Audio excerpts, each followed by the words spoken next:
Hello students, आज के इस वीडियो में हम ओपन सर्किट टेस्ट और शॉर्ट सर्किट टेस्ट पे एक न्यूमेरिकल करेंगे। तो देखिए, क्वेश्चन आपके सामने है। 10 kVA 200 by 400 volt 50 Hz single phase transformer gave the following test result। Open circuit test का डाटा दिया हुआ है 200 volt 1.3 ampere 120 watt on low voltage side. हम ओपन सर्किट टेस्ट को हमेशा लो वोल्टेज साइड में परफॉर्म करते हैं। शॉर्ट सर्किट टेस्ट का डाटा दिया हुआ है 22 volt 30 ampere 200 watt on high voltage side. हम शॉर्ट सर्किट टेस्ट को हमेशा हाई वोल्टेज साइड में परफॉर्म करते हैं। हमें फाइंड करना है पहला the magnetising current and the component corresponding to core loss at normal frequency and voltage। Second हमें फाइंड आउट करना है the magnetising branch impedances and last हमें फाइंड आउट करना है voltage regulation when supplying full load at 0.8 power factor leading. तो सबसे पहले तो हमें क्वेश्चन में गिवन डाटा क्या क्या दिया हुआ है वो हम नोट डाउन कर लेते हैं। तो गिवन है आपका रेटिंग दिया हुआ है आपको ट्रांसफार्मर का 10 kVA। आगे दिया हुआ है rated primary voltage, rated primary voltage जो कि है आपका 200 वोल्ट।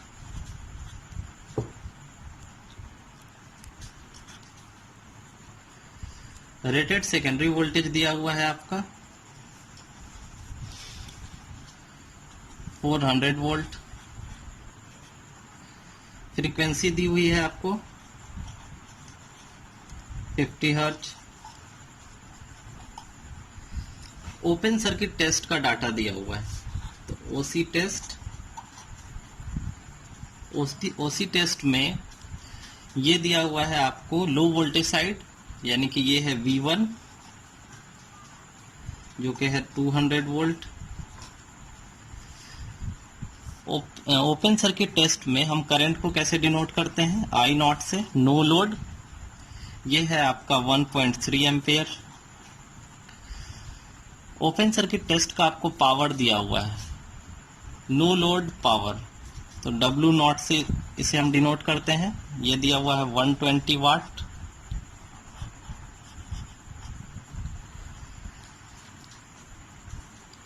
आगे शॉर्ट सर्किट का डाटा दिया हुआ है, शॉर्ट सर्किट टेस्ट इसका डाटा दिया हुआ है। तो वोल्टेज दिया हुआ है आपको 22 वोल्ट। तो शॉर्ट सर्किट के टेस्ट में के केस में हम वोल्टेज को कैसे लिखते हैं VSC। ये हमने पहले के वीडियो में देखा हुआ है, ये तो वहां आप देख लेंगे सारा। 22 वोल्ट। फिर आपको प्राइमरी साइड का करंट दिया हुआ है I1 30 एम्पेयर। फिर आपको शॉर्ट सर्किट के केस का पावर दिया हुआ है WSC 200 वाट। ये ओपन सर्किट टेस्ट और शॉर्ट सर्किट टेस्ट का डाटा हो गया आपका। अब आपको फाइंड आउट क्या क्या करना है। फाइंड करना है आपको पहला क्वेश्चन में मैग्नेटाइजिंग करंट यानी कि IM and the component corresponding to core loss यानी कि IW। सेकेंड क्वेश्चन में आपको कह रहा है मैग्नेटाइजिंग इम्पीडेंसेस। तो मैग्नेटाइजिंग इम्पीडेंस आपका कौन सा होगा RC एंड XM। यहाँ इम्पीडेंस कह रहा है ना कि मैग्नेटाइजिंग रिएक्टेंस या कोर लॉस रेजिस्टेंस। इम्पीडेंस है इसलिए हम दोनों निकालेंगे। थर्ड क्वेश्चन में फाइंड आउट करने कह रहा है कि आपको निकालना है परसेंटेज वोल्टेज रेगुलेशन जब आपका फुल लोड करंट फ्लो कर रहा है सेकेंडरी साइड में। तो when I2FL full load secondary current, कब, जब आपका पावर फैक्टर जो है at 0.8 leading power factor. Leading के केस में। तो ये आपको निकालना है ये सारा। तो सबसे पहले तो हम निकालेंगे IM एंड IW। क्वेश्चन 1 से शुरू करेंगे। तो यहाँ हम लिख लेते हैं क्वेश्चन 1, हमें निकालना है IM एंड IW। तो देखिए क्या लिख रहा है क्वेश्चन 1 में, magnetising current and the component corresponding to core loss. तो कोर लॉस वाले सर्किट में हम चलते हैं। तो ये है आपका कोर लॉस का सर्किट। इसमें देखिए मैग्नेटाइजिंग करंट के लिए क्या फॉर्मूला है, IM is equal to I0 sine phi naught. तो ये मेरे पास फॉर्मूला है, ये हम लिख लेते हैं। हमें निकालना है IM, तो IM is equal to I0 sine phi naught. तो हमारे पास I0 की वैल्यू क्या है, I0 की वैल्यू ओपन सर्किट टेस्ट में देखिए I0 की वैल्यू 1.3 एम्पियर है मेरे पास, लेकिन मेरे पास साइन पाई नॉट नहीं है। तो हमें साइन पाई नॉट निकालना होगा। साइन पाई नॉट निकालने के लिए हमें कॉस पाई नॉट पता होना चाहिए। तो सबसे पहले हम कॉस पाई नॉट निकाल लेते हैं। तो कॉस पाई नॉट के लिए क्या फॉर्मूला है देखिए ओपन सर्किट टेस्ट के केस में, cos phi naught is equal to W0 by V1 into I0। तो W0 into divided by V1 into I0। अब आपको यहाँ पे इस सर्किट में देखिए W0 की value 120 watt, 120 divided by V1 की वैल्यू 200 वोल्ट, I0 की वैल्यू 1.3 एम्पियर। तो 1.3 यहाँ से हम निकाल लेंगे। तो हम निकालेंगे तो कॉस पाई हमें पता चलेगा 0.462। अब यहाँ से कॉस पाई नॉट हमें पता चल गया, तो हम साइन पाई नॉट निकाल सकते हैं। तो ये हो जाएगा pi naught is equal to cos inverse 0.462, जो कि बराबर आपके आएगा 62.48। यहाँ से हम साइन पाई नॉट निकालेंगे, तो साइन पाई नॉट हमें पता चलेगा 0.886। ये हो गया आपका साइन पाई नॉट का वैल्यू। अब इस फॉर्मूला में हम साइन पाई नॉट की वैल्यू रख देंगे, तो हमें IM पता चल जाएगा। I0 कितना है 1.3, साइन पाई नॉट 0.886, जो कि आपका आएगा मैग्नेटाइजिंग करंट। इसे कैलकुलेट करने पे 1.15 एम्पियर। ये हो गया आपका एक आंसर। मैग्नेटाइजिंग करंट आपको पता चल गया। अब हमें फाइंड आउट करना है core loss component of no load current, that is IW। तो IW के लिए हम क्या फॉर्मूला जानते हैं, I0 cos पाई नॉट। तो हम I0 की वैल्यू जानते हैं 1.3 एम्पियर, cos पाई नॉट आपको निकल के आया 0.462। तो ये आंसर आपको मिल जाएगा 0.6 एम्पियर। तो यहां से आपको पहले क्वेश्चन का दोनों आंसर मिल गया, IW भी और IM भी। अब हम चलेंगे दूसरे क्वेश्चन की तरफ। तो दूसरे क्वेश्चन में आपको निकालना है RC and XM, core loss resistance and magnetising reactance. तो ये दोनों हमने पिछले वीडियो में देखा कि हम किससे फाइंड आउट करते हैं, ओपन सर्किट टेस्ट की मदद से। देखिए यहाँ लिखा है RC एंड XM, और आयरन लॉस हम ओपन सर्किट टेस्ट की मदद से फाइंड आउट करते हैं। तो यानी कि इसको फाइंड आउट करने के लिए, दूसरे क्वेश्चन को फाइंड आउट करने के लिए हमें ओपन सर्किट टेस्ट का डाटा लेना है। तो दूसरे क्वेश्चन में हम चलते हैं। तो दूसरे क्वेश्चन में हमें फाइंड आउट करना है RC एंड XM। तो RC के लिए हमने फॉर्मूला देखा था ओपन सर्किट टेस्ट के केस में, कि ये होता है RC is equal to V1 by IW और XM is equal to V1 by IM। तो यहाँ पे हम फॉर्मूला लिख लेते हैं, RC is equal to V1 by IW, XM हमें निकालना है तो इसके लिए फॉर्मूला होगा V1 बाई IM। अब हमारे पास V1 कितना दिया हुआ है गिवन डाटा में, देखिए ओपन सर्किट टेस्ट के केस में V1 दिया हुआ है 200 वोल्ट और हमें क्या चाहिए IW। तो IW हमने अभी अभी निकाला 0.6 एम्पियर। तो इन दोनों का डाटा हम लिख लेंगे, V1 इज इक्वल टू 200 और IW इज इक्वल टू 0.6। तो ये हम निकालेंगे तो हमें मिलेगा 333.3 ओम। फिर उसी तरीके से हम मैग्नेटाइजिंग रिएक्टेंस निकालेंगे, V1 की वैल्यू 200। मैग्नेटाइजिंग करंट हमने अभी भी निकाला है पहले क्वेश्चन में, मैग्नेटाइजिंग करंट 1.15 एम्पेयर। तो इसकी वैल्यू हम यहाँ पे पुट कर देंगे तो ये आपको मिलेगा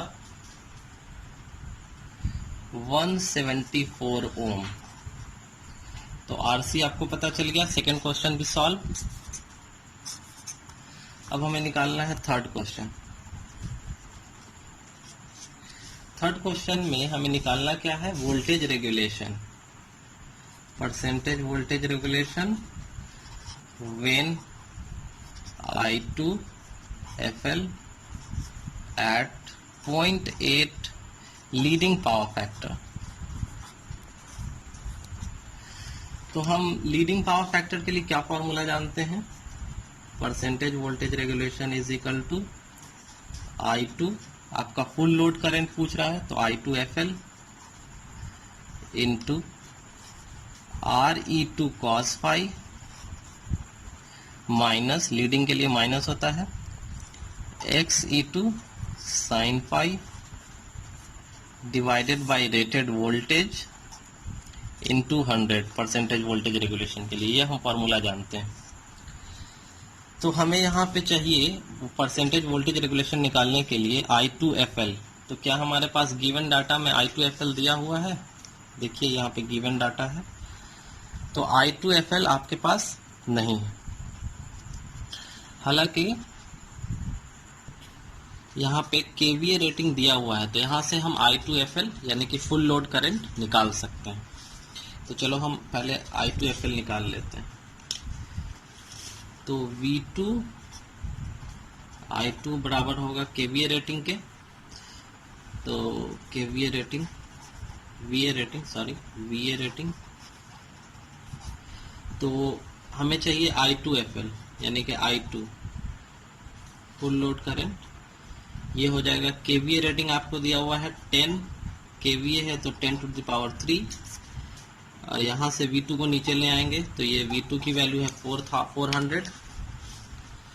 देखिए यहाँ पे ये V2 400। तो यहाँ से हम I2 FL कैलकुलेट करेंगे तो ये आपको आएगा 25 एम्पेयर। ये हो गया आपको। अब हमें चाहिए RE2। तो RE2 हम शॉर्ट सर्किट कंडीशन से निकालते हैं। फॉर्मूला देखिए RE2 के लिए क्या है, यहाँ पे मैंने RE1 के लिए बताया था, क्वेश्चन में हमें चाहिए RE2। तो RE2 हम यहाँ से निकाल सकते हैं, RE2 इज इक्वल टू क्या हो जाएगा, WSC डिवाइडेड बाई I2 का स्क्वायर। तो हम लिख लेते हैं RE2 is equal to WSC divided by I2 का स्क्वायर। तो शॉर्ट सर्किट के केस में आपको पावर कितना दिया हुआ है, 200 वाट, करंट 30 एम्पेयर, तो 30 का स्क्वायर। ये आप निकालेंगे तो equivalent resistance on secondary side आपको आएगा 0.22 ओम। अब हमें चाहिए XE2, पावर फैक्टर दिया हुआ है 0.8, हमें चाहिए क्या XE2। तो XE2 हम कैसे निकालेंगे, हमें हमारे पास टोटल इम्पीडेंस होना चाहिए ZE2, यहाँ से हम XE2 निकाल लेंगे ZE2 में से RE2 को लेस करके।